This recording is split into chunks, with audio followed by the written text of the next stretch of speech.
Turning to page 6. Page 6 of the supplemental calendar. House Bill 1933, a bill to require the Department of Health to provide certain information related to Lyme disease on its website. Passed the House February 5th, passed the Senate with a substitute on the 18th. The gentlewoman from Fairfax, Mrs. Comstock. Mr. Speaker, I would ask the body to accept the Senate substitute. What this bill is about, what the substitute does, it requires disclosure of information to Lyme patients about the testing that is available currently. Right now, their current laboratory testing is highly inaccurate. It's known, but often patients don't know it. We had extensive testimony, and we have people here in the gallery today who were told that they did not have Lyme disease after their first test, and then they went on for months and years, and even in some cases decades, to suffer with this disease because of the inaccuracy of the test. What this disclosure requires to tell them about the false negatives of the test, and so we can change today their ability to get that information and be able to know that the testing is inaccurate, and they might, if the symptoms persist, need to get additional testing. So I'd hope it would be the pleasure of the body to accept the Senate substitute. Gentleman from Fairfax, Mr. Hugo. Mr. Speaker, I rise to speak to the measure. The gentleman has the floor. Mr. Speaker, I agree with this gentleman. The Lyme disease is an insidious disease, and it impacts people the way we live, impacts our jobs, and it impacts people and leaves them permanently debilitated. In areas like mine and others, it's insidious. It's all over. I have 4 kids, and I have a little creek through the backyard. The 2 older kids could play in the creek a few years ago. 2 younger kids will never be able to do it because every night when we go to bed, we have to give the kids a head-to-toe tick check, just like all of our neighbors. If you go down my street, every one of my neighbors, somebody in their house has had Lyme disease over the years. It impacts our friends. My friend Delegate Albo and I have a friend of ours, Richard Gardner. He's a great lawyer, most compassionate part-time judge you'll ever meet. Last year, I talked to his wife. He was closing down his law practice. They couldn't figure out what was wrong with him. He had taken the Lyme disease test, negative. Come back, he had gone through every other test. He was going through doctors all over the country. Couldn't figure it out. Circled back to the doctor. He said, let's try one more time. Let's give you the Lyme disease protocol. He was out of work. 2 weeks later, he's back to work. It's something they are missing. But it's all going to leave, he's the lucky one. It can leave people permanently debilitated. Got a friend of mine from college, Robin Routon. Her sister, Lucy, had been diagnosed with MS and other diseases, misdiagnosed. She had had the Lyme disease test. The lady was in a wheelchair. For years and years and years, she had problems. They thought it was chronic fatigue, MS, pick your disease. They couldn't figure it out. She took the Lyme disease protocol, and now she's trying to live a normal life, but she's still got problems, still debilitated, she says. But she's trying to live a normal life. What the gentlelady's motion will do was move us forward, help some of our people, because you see, I've given you 3 little vignettes. But Lyme disease, it's not anecdotal for a lot of us. It's an epidemic. I hope you'll support the resolution and accept the Senate amendments. Thank you. The gentleman from Caroline, Mr. Orrock. Mr. Speaker, speaking to the motion. The gentleman has the floor.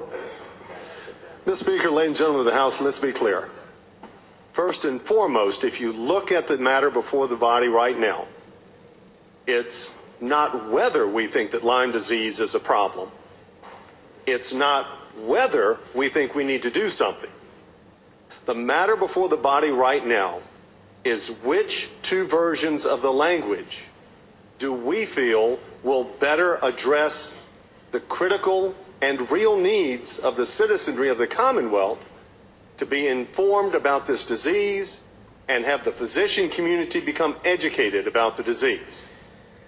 Now, Mr. Speaker, ladies and gentlemen of the House, you need to also understand that what we're being asked to accept at this juncture is the very language that the House Health, Welfare, and Institutions Subcommittee rejected after a more than 1 hour long presentation one evening, then was heard again to some measure in full committee, at which point in full committee, I don't recall any opposition speaking opposed to the language we adopted earlier, which is what you will see in the Senate substitute.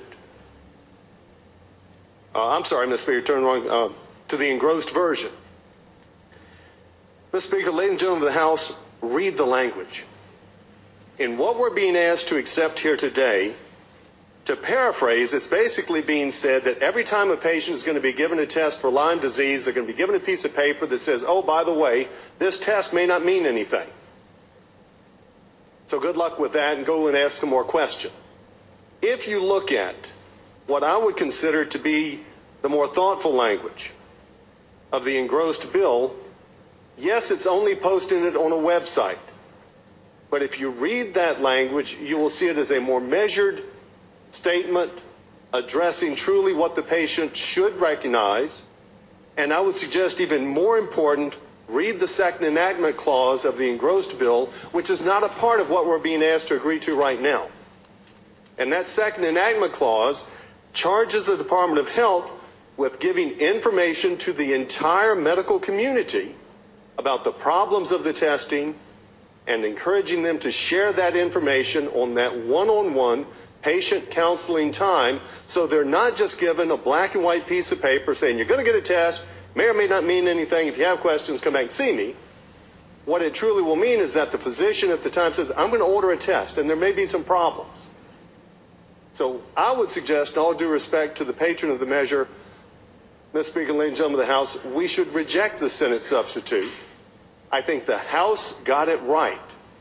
It's not a question as to whether any of the 100 of us in this room recognize the problem of Lyme disease, because we do. It's a question of what is the better policy that we can effect to address the legitimate needs of folks who may or may not be suffering from that disease. I hope you will reject the Senate substitute. The gentleman from Henrico, Mr. O'Bannon. Thank you, Mr. Speaker. Speak to the measure. The gentleman has the floor. Thank you, sir. I hope that you will reject the Senate substitute, not only for the reasons that the gentleman from Caroline said, but we really did hear this. What you have here is two competing ways to get something done. I think we all recognize that Lyme disease is a terrible problem. It's an epidemic. It's getting worse. So the real goal here is to educate the public and the patients and the practitioners.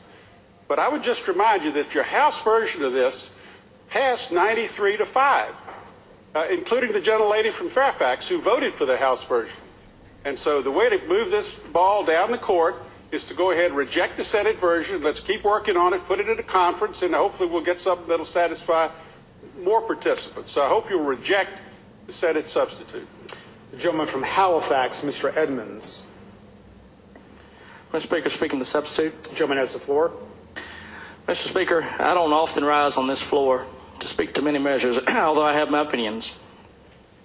And I wasn't privy to the HWI discussions. And I supported the delegates' bill because it did a lot more than we have done in the past. However, had this been her bill, I would have supported this one. Mr. Speaker, I recognize there's a policy issue here, but I'm convinced that in 1988, my father died from untreated Lyme disease. And he may be alive today if he had known that the test was inaccurate. He was diagnosed, Mr. Speaker, with first bulbar palsy, then ALS, and he continued to deteriorate. It took 3 years. 3 years. And if this measure can save one life, then I suggest that we support this measure and vote. I ask the House to support the Senate substitute. Gentleman from Loudoun, Mr. Ramadan. Thank you, Mr. Speaker. Speaking of the bill. Speaking of the bill. Oh, gentleman has the floor. Thank you, Mr. Speaker. Mr. Speaker, the gentleman from Halifax is absolutely right. If we can save one more life, it makes this bill worth it. Now, to correct a couple things and to clarify to the body. True, as the gentleman from Caroline mentioned, we are choosing between two languages, and we are doing something. But here are the difference. The language that came back from the Senate is the language that was the will of the patron, the language that was worked out with the state groups, and the stakeholders and the language that will help our constituents in Loudoun County and Fairfax, whereby we have the highest Lyme disease concentration in the nation. Further, Mr. Speaker, the difference is that this is a proactive language that will make a little bit of a difference versus a language that was adjusted that would just put a bill on the books that does nothing. I strongly urge the body to support the Senate amendments and the patron of the bill. Thank you. The gentleman from Prince William, Mr. Marshall. Speaking to the motion. The gentleman has the floor. Thank you, Mr. Speaker. Mr. Speaker, I hope my colleagues support the gentlelady's request. At one point in Prince William County, I personally knew more people with confirmed Lyme disease than the state of Virginia acknowledged in its public health reporting. This is vastly underreported, and the individuals are given a false sense of security because they are not alerted via a mandate. This is, I guess, kind of it's not a patient package insert, but it's a testing insert that we're telling the patients, you may or may not have received accurate information. So I think this is simply no different than a statement that you see elsewhere. This is not a confirmed diagnosis. This is just a cautionary statement. Be on guard because this disease has many symptoms or can be misdiagnosed many ways.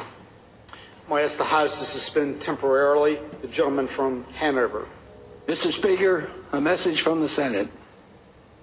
Mr. Speaker, I've been directed by the President of the Senate to inform the House of Delegates that the Senate has agreed to your House Joint Resolution 970. I would thank the gentleman.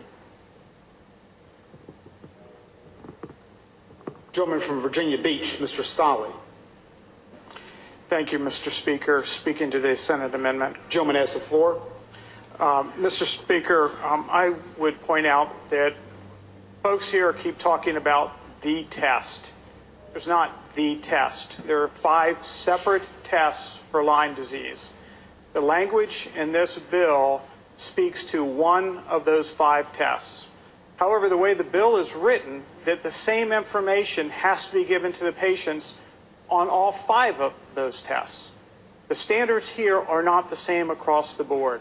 Not only that, this puts this into the code for 5 years. Medical knowledge changes very, very quickly. There are further tests in development right now. This does not give physicians the opportunity to give patients the most up-to-date information. We put the physicians in a position of having to tell the patient something that we know to be wrong. That is not the position that the General Assembly should take. We need to have flexibility, certainly set policy of what we'd like to do, but don't dictate to physicians how they communicate with their patients and how they educate the patients. Mr. Speaker, I would hope the body rejects this measure. Gentleman from Loudoun, Mr. Minshew. Good to speak to the bill. Gentleman has the floor. Ladies and gentlemen of the House, I would ask that we support the gentlelady from Fairfax acceptance of the Senate amendments.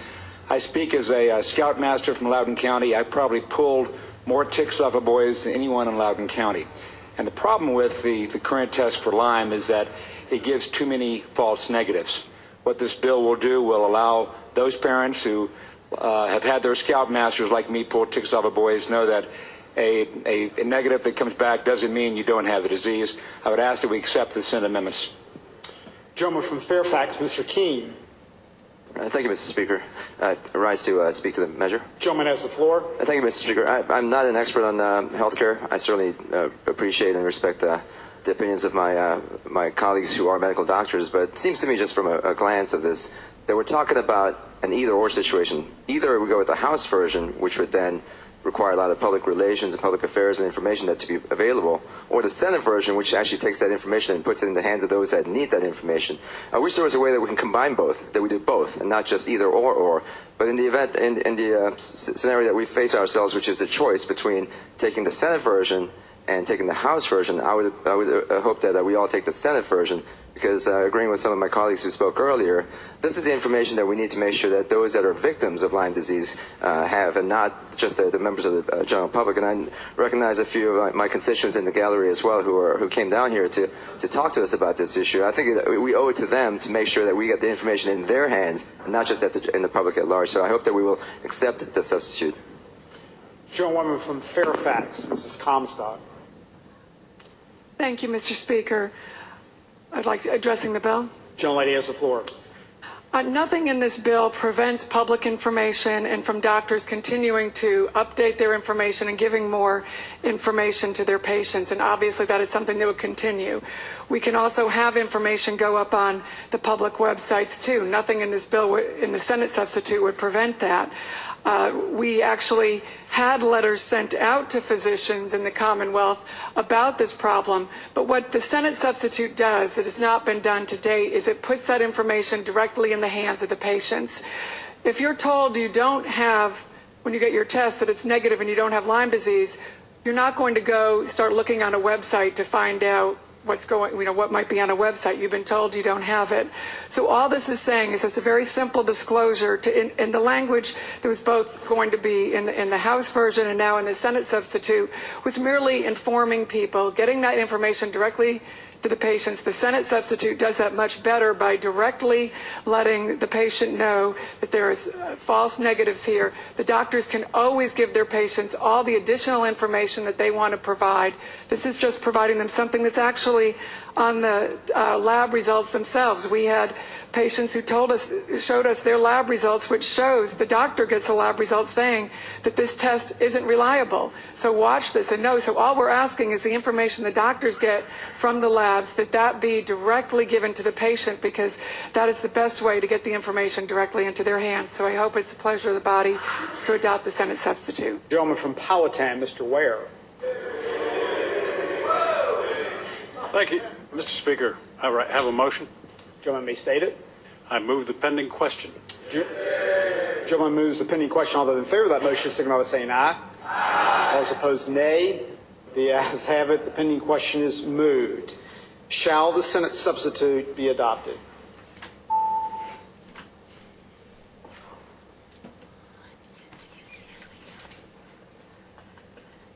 Clerk, close the roll. Ayes 56, noes 40. Ayes 56, noes 40. The substitute is adopted.